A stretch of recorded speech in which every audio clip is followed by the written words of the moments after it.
What's up, everybody? This is your boy Rome. This is the fourth official. Let's get down to business. Now, I would love nothing more than to come to you today and cry and moan about how horrible Manchester United was. To see us crashing out of the Champions League by just putting a poor, horrible defensive performance.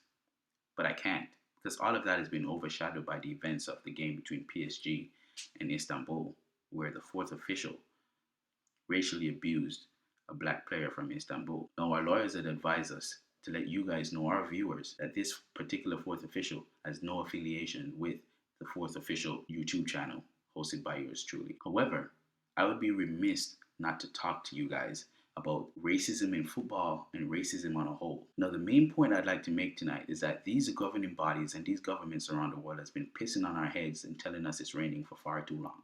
And it's about time that us as a society, minorities, everyone on a whole, band together and demand change. Over the past decade, there's been a major movement in the world of football to kick out racism out of football. They've had ceremonies at the beginning of games and tournaments. They've had billboards, placards going around the stadiums when you're watching it on TV showing say no to racism. And most recently, due to the George Floyd movement, they've had players kneeling at the beginning of games representing the fact that they say no to racism. However, for us to have an insight of what's going on here and why I say that these governments or these governing bodies are pissing on our heads and telling us it's raining, you have to look at what they're actually doing. FIFA, UEFA, the FA, they have never really looked at the severity of racism and given the crime its due punishment. Whenever a fan in a stadium has been charged with racism, that fan in particular gets banned. The entire fan base doesn't get banned so that the club loses money. Whenever clubs get caught cheating, whether it's fraud or whether it's match fixing, think back to Juventus, they get relegated to the second division, docked points, charged with a bunch of money. Clubs are found responsible for not controlling their fans and their racist comments. They get fined. They get fined 50,000. £100,000 or euros, whatever it is. These fines are not doing anything. The punishment for racism is not adequate to the effects and the severity that racism brings upon society. So people understand that this is the way the institution is set up, so that to keep a particular people down. Racism stems from one's desire to feel superior. So minorities out there, whether you're black, you're brown, you're Asian, you're Hispanic, whenever someone comes to you with a racial slur, please remember that this is designed to belittle you and keep you down, because they think that you are not proud of who you are or what you are. Once we take that power away, they have nothing to hold on to.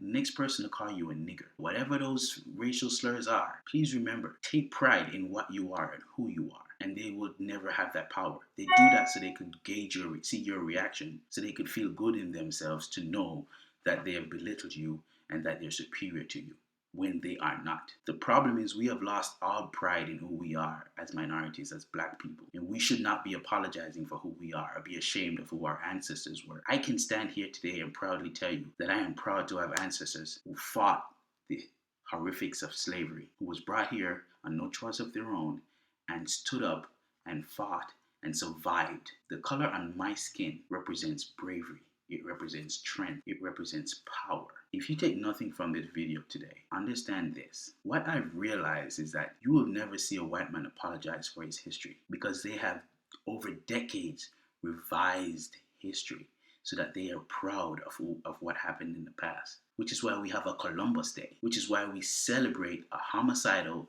genocidal serial rapist who got lost in the ocean. Which is why we celebrate Thanksgiving, because all of a sudden the Pilgrims are wonderful people who came to just celebrate with the Indians. They revised history so that they could look good. So why are we not celebrating our history? When you grow up in Jamaica, in a primary school, and in some cases in high school, we celebrate our ancestors. We dance to folk songs that our ancestors danced to when they were enslaved in the plantations. We sing folk songs from Africa when our ancestors came over. And I always thought this was a means for me to get closer to girls while I was in high school. But I came to realize that this was us celebrate our history. We celebrate our ancestors. There are 7 national heroes in the island of Jamaica, and the most popular one in my perspective is Nanny of the Maroons. And we revered Nanny as kids growing up because we knew how powerful she was. They told us folklores of Nanny coming from West Africa, escaping the shackles of slavery and the plantations, running away into the mountains, building her own army of maroon soldiers, fighting guerrilla warfare against the British colonizers. And one of the things that made Nanny so special to us was one of her powers, and where Nanny would bend over and catch bullets in her butt cheeks and spit it right back at soldiers. Now, did we know that was impossible?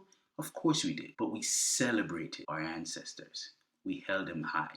We were proud to be descendants of Africans. To this day, they are descendants of Maroons living in the hills of Jamaica. Black people should be proud to be descendants of slaves. So the next time someone calls you a nigger, the next time someone calls you a Negro, you take that power back and you smile. Because deep down, they know they're inadequate. Deep down, they know they are equal to you. Deep down, they know that there are things that black people possess that they will never. And more importantly, deep down, they know that the most popular search amongst white women on porn sites is BBC. So all of these frailties that they possess comes from a sense of inadequacy. And so because we show them that we're ashamed of who we are, they use that as an advantage. And they've revised history, taken history out of schools, so we don't know where we're coming from. So we hate our ancestors because they allowed this to happen. We don't revere our ancestors because they fought against slavery, they fought against oppression. Let's be proud of who we are. Let's be proud of what we've done. And let's be proud of what our kids can achieve. Thank you so much for watching. I don't have a big platform, but if you hear this and you agree with it, share it. If you don't agree with me, leave a comment, let me know. Thank you for watching our video. This has been the 4th Official. Manas.